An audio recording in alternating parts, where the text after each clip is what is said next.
One common misconception about making music is that it has to be complex and meaningful in order to be successful. The reality is, it can be whatever you want it to be as long as it serves its purpose.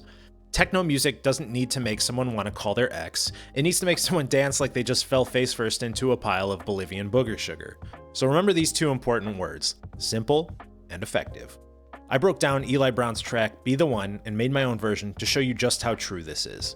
First things first, load our reference track, Google the BPM, and line it up. Give our reference track a listen and find drum samples that sound fairly close to what the artist used.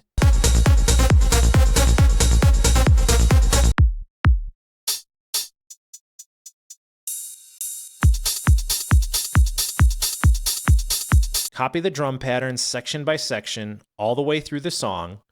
In this one, he has his drums wash out during the buildups, so I added a couple plugins to help simulate this.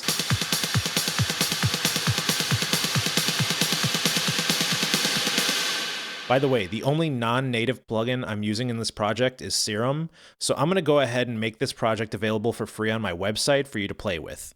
After we finish the drums, it's time to focus on the bass. It's common to use multiple bass layers in electronic music. If we listen to our reference track with our autofilter cutting off the high end, we can hear the sub bass is just an eighth note that hits in between the kick drum. So I used a triangle wave in Serum to recreate this. For our rolling 16th note mid bass line, I found a plucky preset in Serum and adjusted the envelope until it grooved with the drums, and that provides the movement for our track.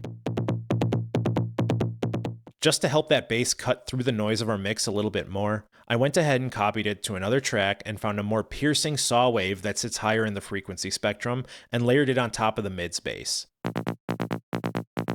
Copy the bass patterns section by section until we have this. Believe it or not, there are only 3 other synth elements in this track, and they aren't complicated at all. We have a bouncy saw with a ton of reverb and delay that plays the same pattern over and over. We have a poppy synth that joins in a couple sections. And we have a single synth pad that's used once during the build-up. So I just went into Serum and found presets that sounded close to these 3 and modified them slightly to make them sound closer to the original.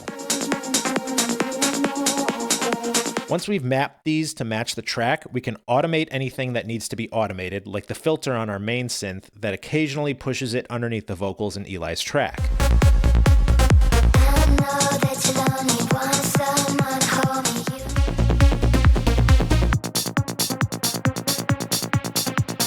I'm not going to do any sort of vocal recreation in this project, but if you'd like to, this would be the opportunity to search the internet or Splice for potential vocal samples you can use to start turning this into your own creation.